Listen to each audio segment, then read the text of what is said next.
Hi, this is Justin Colletti of SonicScoop. Thanks for joining me for this week's episode of the SonicScoop podcast. And today, we're going to be talking about something that if you're new to mixing or music production, you probably don't think about a lot. You probably don't think is that important. But if you've been doing this a long time, you've probably come to realize how important this is. And this is how loud you listen when you're mixing, when you're mastering, when you're recording. And if you were to ask me for my advice, Justin, how loud should I be setting my monitors? How loud should I be listening in the room when I'm mixing, when I'm recording, when I'm mastering? I would give you different answers for all three of those situations. And so would a lot of really good producers and engineers. If you know me and you know this channel, you probably know that for more than a decade, I've been talking to some of the best producers, engineers, mixers on the planet, interviewing them, producing master classes with them, working alongside or underneath them, even sometimes mastering some of their tracks.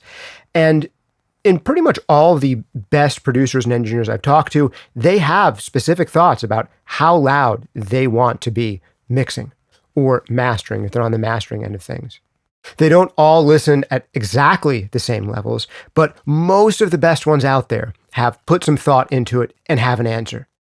And those few that don't kind of end up having consistent levels that they listen at as well, but they're just not as conscious of it. They get there through other means. And I'll tell you a little bit about that intuitive approach to getting a consistent listening level, as well as the more measured approach to getting a consistent listening level. This is important because depending on how loud you're listening to your tracks, they can sound really different.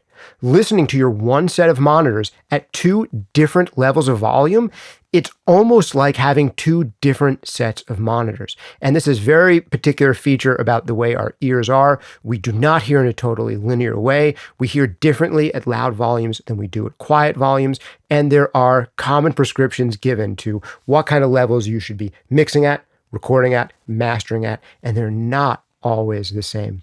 This one is inspired today by an audience question that comes in from someone listening on YouTube, a guy with a handle of Mr. Wolfbeats, who writes in, "Hi, Justin. I've been watching your videos for a while now, and I gotta thank you for all the knowledge you're sharing. You're greatly appreciated. Thank you, man." Well, thank you for writing in.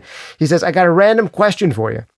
Considering that I have a small home studio and not the best acoustic treatment, by listening to my mixes at low volume, would that lead me to have less noise or acoustic conflict? Would it make for a better reference? Because if I turn up the volume, there would be more space for unwanted room reflections, right?" That's a really interesting question. And I've heard this advice for people in smaller studios about why you should listen more quietly if you're in a smaller studio. And the answer there is kind of yes, but actually no, or no, but actually yes. And I'll get into answering this specific question. If you're in a compromised or untreated room, should you listen at a different level? We'll talk about all that and a whole lot more in this week's episode. All I've got to do to get into it is just give the briefest of shout outs to this week's sponsors. And the most important sponsor, as always, is you.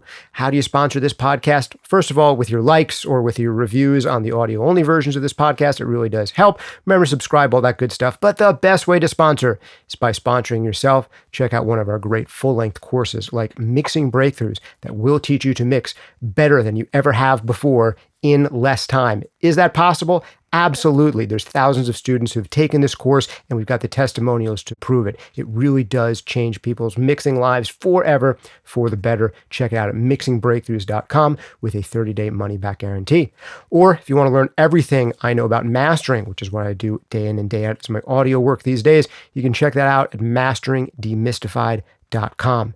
If you really want to get a handle on compression and limiting, finally learn how to not only really understand it, but also how to really use it and hear it. Check it out over at compressionbreakthroughs.com. 30-day money-back guarantee on that as well. Last but not least, brand sponsors. I want to give you some free stuff this week. GPU Audio is sponsoring once again. Still, for a limited time, they're still giving away their free convolution reverb, which you can get at gpu.audio/sonicscoop. That's gpu.audio/sonicscoop, where for a limited time, you can get early access to their free convolution reverb powered by the GPU inside your computer. Also, special thanks to Sound Toys, making some of my favorite creative mixing effects out there.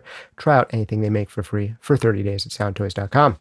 All right, with that out of the way, let's dive right into the meat of of this week's episode. I want to answer Mr. Wolf Beats' question first here because it inspired this episode and because I think it's a good starting place to get some of these ideas out of the way. Would you have a better time in an untreated room by mixing really quiet? In a way, no. Like, to my understanding of the physics of it, if you're listening quieter, it is not actually going to excite the room less to listen more quietly. Like, you're still getting the same skewed frequency response, even if you're listening quietly than if you're listening more loudly. So in a way, at least my understanding of it, I'm not an acoustician, but from the acousticians I've talked to, the understanding that I have is that within reason, going quieter doesn't make the room influence things less. However, our ears hear things differently quieter. So going quieter in an untreated room, anecdotally or practically, could have some advantages, even though it's not dramatically changing the physics of how the room is influencing your sound. Number one, due to the Fletcher-Munson curve. We'll get into what that is in a second, but it's basically a plot of a curve that shows how our ears hear at different volume levels. Due to that way that our ears hear at different volume levels, when you listen really quietly, you hear less low frequencies. That's one of the biggest differences between monitoring quiet and monitoring loud. The more quietly you monitor, the less low frequency, and particularly extreme low frequency, you're going to hear.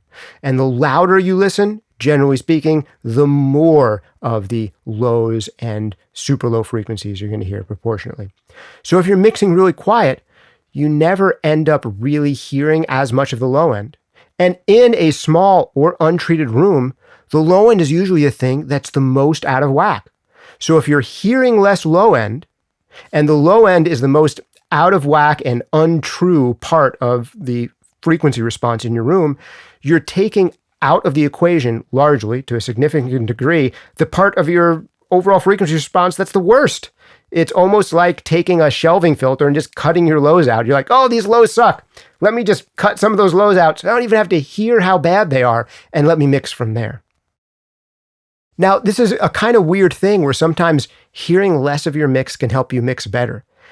To be honest, if you had the choice of mixing, hearing radically skewed low end, or not hearing that low end at all, you probably will come up with a better mix by not hearing that low end at all and just kind of making guesses and not pushing it too hard in either direction and hoping the mastering engineer is going to help you out and maybe looking at on a frequency analyzer. You're probably better off doing that than hearing and feeling really out of whack low end and making bold conscious decisions based on the extremely wrong skewed low end you're hearing. Now, take that with a little bit of a grain of salt, because I do believe that you can learn to understand even a really badly treated room with enough time and effort listening to references in that room. You could get good at mixing in a bad space, but it's not as ideal, efficient, optimal, painless, or quick as having a well-treated room. But there is this benefit. Mix at lower volumes, you hear less low end, you got bad low end in your room, you're reducing the impact of one variable that could lead you the most astray. Another big thing that happens when we listen quiet is you're still exciting the room in the sense that you're still getting reverb and flutter echo and slapback and all that stuff in an untreated room, even when you're listening quietly.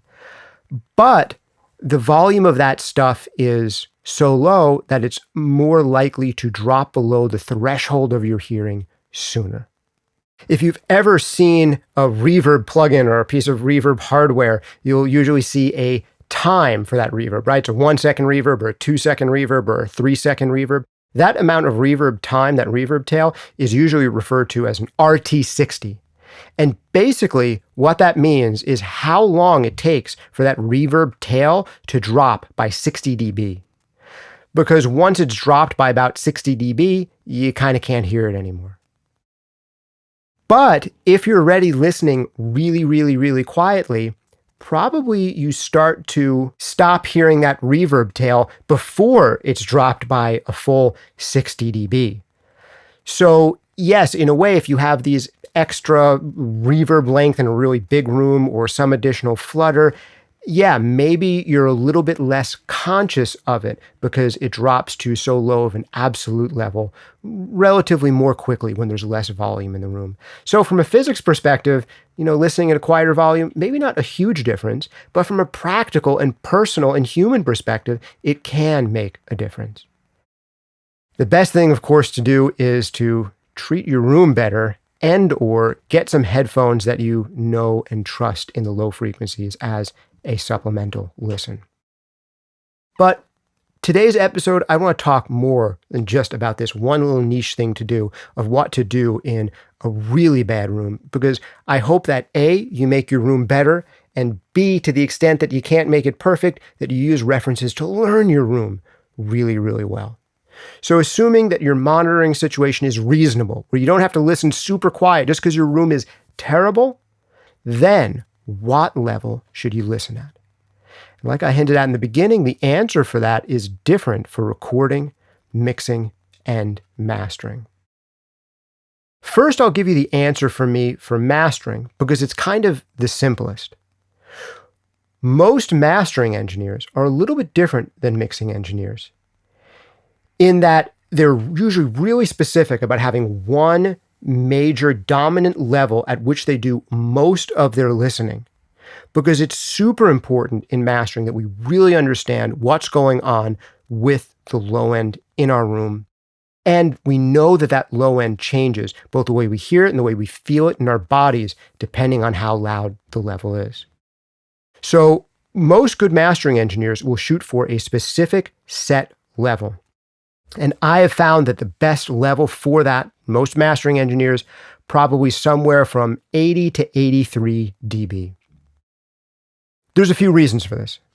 I've heard it argued that you should go even louder, that 85 to 90 dB, you're hearing the average person at least, is the most linear there, that there is the least skewing in frequency based on our weird human ears at something like 85 to 90 dB. And basically, the quieter and quieter you get, the less lows and extreme lows you hear, and the less high frequency you hear. And the lower and lower you get in level, the more mid-rangey the overall signal becomes. But as you get louder and louder, you hear more and more of those lows, more and more of those highs come in, and somewhere between 80 and 90 dB, that's where your hearing is at its most linear, its most precise. But there's a problem with going for 85 to 90 dB constant listening. And the problem with that is it hurts. Like, even if you like rocking out loud, if you were rocking out loud 8 hours a day in a room, in a chair at 85 to 90 dB, like, it will fatigue you. It will physically take a toll on your body. It is too loud. So a good compromise for a lot of mastering engineers is somewhere like 80 dB. And Joe Lambert, who taught me mastering, if I remember correctly, when he was first showing me mastering, he was showing how loud he listened. And I believe for him, it might have been 81 dB at that point. Don't quote me on it. And this was several years ago. And I tried that. But for me, it was a slightly younger dude, just wasn't rocking enough for me. So I'd push more like 82, 83 dB. And those extra couple of dB made a significant difference in how much it impacted me on a physical level. And that was just closer to how I wanted to hear and feel music at that point. Today, now that I'm a little bit older, I probably listen a little closer to something like 81 dB. But having that precise, constant reference that I would literally check with an SPL meter in the context of mastering made it so that we're taking a variable out of the situation. Is the bass in this record too light? Well, if you turn your volume knob up or down a click, that could change how the bass feels. Even with your volume knob at the same specific setting on the dial, if all of a sudden it went from 78 dB to 83 dB, that low end is going to feel and sound significantly different to you. So getting the consistent level for your main mastering listening level, super important. I find that for really evaluating low end super well in a well-tuned room with really great speakers, having something in that range is super essential, super useful. It's a little different, however, with mixing. With mixing, a lot of mixers will go a little quieter than that. And we'll talk about why in just a second when I give you some more targets. Before I do, I'm going to wrap up the conversation on mastering by saying that to keep myself fresh, I wouldn't necessarily listen at that level, somewhere around 80 dB, the entire time. I would, and why am I saying would, still do, listen usually at two distinct levels. There's a reason that so many mastering consoles and mixing consoles have a dim switch, a button you can push to bring it down to a second, quieter level. So pressing your dim switch, you're now bringing down to a slightly lower level for kind of overall balancing of things, or just to kind of give your ears a break while still monitoring things for noises, other issues, general mid-range frequency match between two different mixes, or general level matching between two different mixes where we don't really have to evaluate the low end so clearly. Doing some of that listening at a lower level can make sense. So if you are into mastering, I seriously recommend that you get a decent SPL meter, figure out how loud you are listening, pick something between 80 and 85 dB. You're probably safer going closer to 80 dB than to 85, and some people may go a little quieter than that. For mixing, the common recommendations are usually a little bit lower than that. You're going to spend a lot of time in mixing listening to the same song again and again and again. And honestly, in mixing, it is not always your job to evaluate constantly whether you have exactly the right amount of low end relative to every other record that's ever been done. The most important thing you're trying to figure out in mixing is internal relationships, kind of enhancing the overall emotional arc of the song, sweetening elements that need to be sweetened, getting internal balances to work right, and to make the overall mix sound more exciting, more interesting, more coherent. And that doesn't have to be done as loud, but there's also advantages to doing it quieter. Remember we talked about where if we lower the volume of our monitoring, we start to hear more mid-range? You'd think that'd be bad, but for mixing, it can actually be kind of awesome. Because if you're listening a little bit quieter and you're hearing more mid-range and you're hearing less low, you're hearing less high frequency, it kind of encourages you to push things and hype things up a little bit more to make things a little bit more exciting so they feel a little bit louder at quiet volumes. This is a reason that so many people love to mix on things like Oratones and NS10s, quote-unquote bad speakers that are really mid-rangey and don't have a ton of bottom and don't have a ton of top and really push forward the mids. One of the reasons people really like mixing on those speakers is because, I've said this so many times, I'll say it again, to a degree, your mixes will sound like the inverse of your monitors. So if you have really big booming monitors with lots of low end and lots of top end, your mixes will generally end up sounding a little small and mid-rangey. On the other hand, if you have slightly mid-rangey sounding monitors that don't put out a lot of bottom and top, and they just push the mids forward, they make you go, everything sounds so ugly and MIDI. Let me get some of those mids and bring them under more control, make things a little tighter, a little smoother, and let me, amp up some of these lows and highs a little bit, give it a little more impact. So if you have those really mid-rangey monitors, your mixes can sound big on the bottom and sparkly on top. As long as you're not overdoing it and going way too far, they'll encourage you to kind of enhance the feeling of your mixes. And mixing at quieter volumes has the same effect. By lowering how loud you're mixing, what you're hearing becomes more small and mid-rangey, encouraging you to make it sound less small and mid-rangey. So let's get into some specific targets. And if you don't want to measure that much, I'll give you an intuitive way to do this as well. But where I said that mastering targets somewhere around 80 plus dB is common, somewhere in that range of 80 dB, for mixing, I would say that the recommendations of 60 to 70 dB are more common.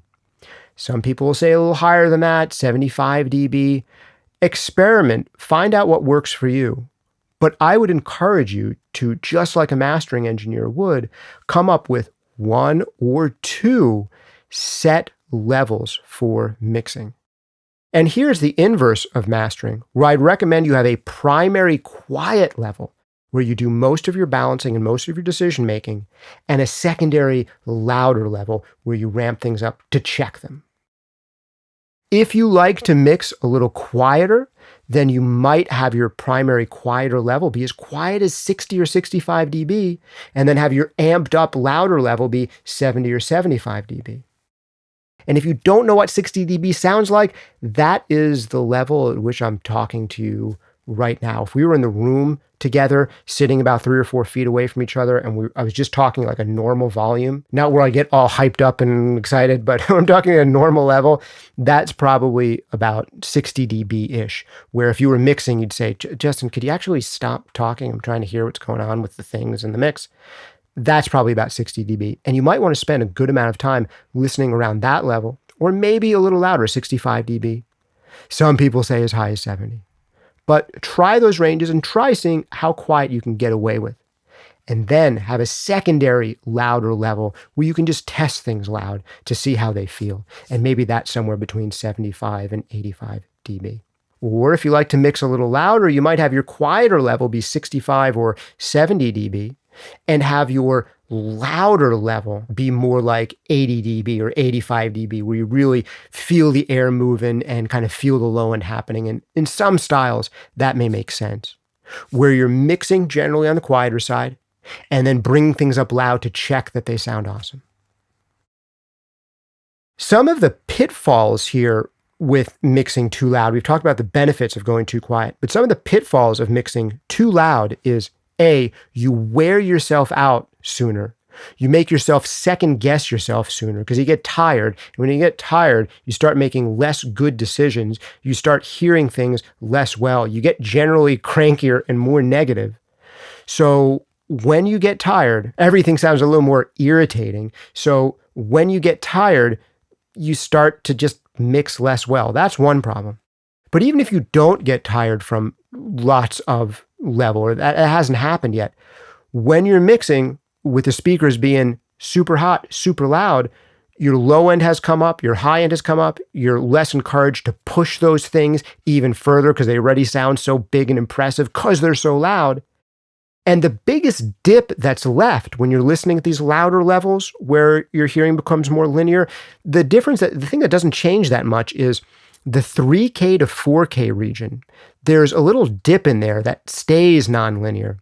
So you're now hearing your mix with the low end pushed up, the high end pushed up relative to what it was at other quiet volumes, but there's still being a dip around 3 and 4K. So you might end up pushing 3 and 4K to a level where your mix sounds harsh when you now lower the volume.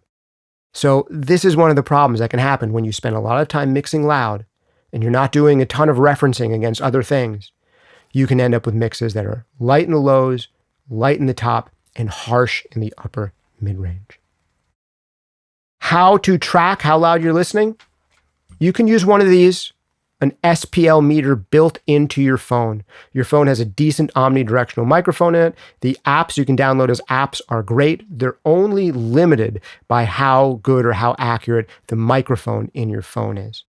And I found in looking at some SPL meter apps against real SPL meters, they may be off by a few dB compared to what the level really is, but they tend to be consistent. And that's arguably the most important thing, not that you're listening at one specific level, but you have a consistent level at which you can listen again and again and develop a sense memory for what things should sound like at that consistent level. If you want to go with more than a free or cheap premium SPL app for your phone, then you can get an SPL meter pretty inexpensively online. They are not pricey at all, so consider buying yourself one of those if you're really serious about getting the measurement just right. It doesn't have to cost a lot to be effective and good.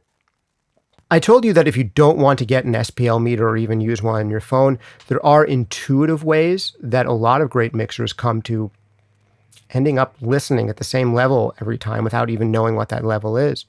And that is that some mixers, producers will basically have one spot on the dial where they basically like to leave their monitoring. And then in their mixing process, they have certain levels where they like to see the meters hitting, certain loudness targets they're shooting for in their overall gain staging. And if you are consistently, again and again, keeping the monitor control at basically the same spot on the dial, and you are consistently mixing or producing in such a way that you see the same types of instruments hitting roughly the same spots on the meters, whether that's your kick or your bass or your vocal, chances are you're listening at roughly the same SPL level time after time. And that's how a bunch of great producers and mixers who don't actually know what SPL they're listening at listen at the same SPL dB loudness level again and again and again. So that's something you can do. That is the intuitive approach. Now, we've talked a little bit about loudness for mixing, loudness for mastering. Last thing to talk about is loudness for recording and producing. All of the same concepts we've talked about here apply to recording and producing. But there's one big exception, one big difference. And that is when it comes to recording and producing, you probably want to set a little bit of an emphasis, at least some of the time, on hyping yourself up and or hyping up the artist or client that you might be working with. If a band has done a great take and they come back into the room and listen back really quiet, they might not get that hyped up on it. But if you put it up on big, glossy sounding speakers and make it sound loud, they can get excited about the performance that they've done and stay excited about the whole process. And there, some of that stuff we were talking about almost doesn't matter as much as just keeping the artist or the band in a mood, in a mode where they're like, this is awesome, we're doing this, let's do another take, I can't wait to do the next takes. We're really realizing our songs, our artistry, our craft here in the studio, this is awesome, let's keep going. And sometimes listening too quiet doesn't give the artist that impact. But this doesn't just apply to bands playing rock music together. It applies if you're making electronic music, if you're making hip-hop beats, if you're doing a vocal session for a hip-hop or an R&B session, and now we want to hear that vocal performance back in the studio. Those kinds of things are super important. Are we getting the artist hyped up on what's going on in the studio? But in addition to that, you probably still also want your lower levels to do some of your listening at, to do some of your more intricate work. And this particularly comes to when you're working on things like kicks and basses. Now, this sounds a little weird because earlier on I said you can hear kick and bass and low end more accurately when you're listening a little louder because you hear more of it. And that's true. But your goal in production is not necessarily to make it more accurate the way that you're hearing your low end.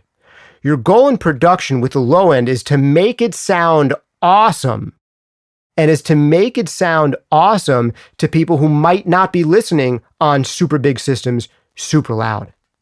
And I have found very often that when people give me references of some records where they love the low end, they love the kick, they love the bass, the way that it's handled, the kick and the bass on those records sound awesome when you're listening quietly, when you're listening on small speakers, because those producers, those mixers, those engineers, those artists are making their production so that you can hear what's going on with the kick and the bass on your phone, which isn't putting out a lot of low end, so that you can hear what's going on a not very good car stereo system. Those producers, mixers, engineers are going in there and making sure you can hear the all-important mid-range of their bass instruments. And if you put up your tracks super loud on the big system and you feel all that physical low end coming at you from the subs, from the bass, from the kick drum, from the bass synth, guess what? You don't make the hard decisions you need to make those same low-end instruments cut through on smaller speakers and at lower volumes. So you've got to still spend some time, even in the production end of things, when you're making a beat, writing a track, getting the kick drum sound or the bass sound, listening at lower levels that push you to say, hey, can we still hear the kick and the bass now that we're listening quietly? Are they still making us move, or are they lost now? because the only reason we were hearing any kick and bass is because we finally felt and heard all that low end when we made the volume super duper loud. Don't fall into that trap of telling yourself that the kick and the bass and the low end sounds great because I put it up on the big system. That means absolutely nothing to the average person who's not necessarily listening to your tracks super loud on great studio monitors. So I hope I answered that question for you. Is there a magical number to shoot for? Not exactly, but there's probably magical ranges, kind of, and there's probably more than one of them. Well, I hope this episode has been useful for you. Do you listen at a specific level? If so, what level are you listening at? If you listen at multiple levels, like I'd encourage you to do you have a set way of knowing what they are? Have you checked out an SPL meter? Or do you have one of these intuitive tricks to end up listening at basically the same 1 or 2 or 3 levels again and again and again? Maybe you use a dim switch, or maybe you have certain spots on your monitor controlled dial. Let me know how you do this, and let me know if it's changed the way you work to go from not knowing how loud you were listening to all of a sudden knowing how loud you were listening, or from going from listening loud to listening quiet, or going from listening quiet to listening loud. I want to hear your thoughts about it. Definitely enter them into the comments down below if you're on YouTube, or if you're on one of the audio-only versions of the podcast. You can always hit me at podcast@sonicscoop.com. If you've made it this far into the episode, chances are that means you don't mind hearing me talk for an extended period of time, which is totally weird, but it probably means you would totally like one of my full-length courses like Mixing Breakthroughs, which will teach you to mix faster, better, with more creativity and more confidence than ever before. You're going to see your finishing rate go way up and your time to complete mixes go way down while your quality of results goes way up. Is all that possible in one course? Absolutely. Check it out over at mixingbreakthroughs.com, where we go into not just the theory, but the practice. I give you a roadmap for mixing, and we get to hear a ton of audio examples together. I do something very similar in the Mastering Demystified course, which is all about mastering. You can check that out over at masteringendemystified.com. Last, certainly not least, probably my best-selling course to date is Compression Breakthroughs. Why? Because it will finally help you not only understand, not only use, but also hear compression for the better forever. It's going to change the way you use compression and limiting in your mixes. We've got full master classes on compressing every single instrument in every single genre. There are guided exercises with me where you will get to finally hear the subtleties of every single control on your compressor for the first time. And you will have a foolproof approach to setting compression, whether that's with a vintage, old school style of hardware compressor or a super modern digital compressor. Check that out, like the other courses, with a money-back guarantee for 30 days over at compressionbreakthroughs.com. I know you're going to love it. If you want something totally for free, GPU Audio, sponsoring this episode, is giving away a free convolution reverb powered by the GPU inside of your computer. Check them out over at gpu.audio/sonicscoop. That's gpu.audio/sonicscoop to get limited time early access to a free convolution reverb plugin that sounds great and works lightning fast. Also, one last quick shout out and thanks to Soundtoys, making some of my favorite creative mixing effects in the known universe. Try out anything they make for free for 30 days over at soundtoys.com. Thanks for hanging out with me for this week's episode. This has been Justin Colletti of SonicScoop. See you next time.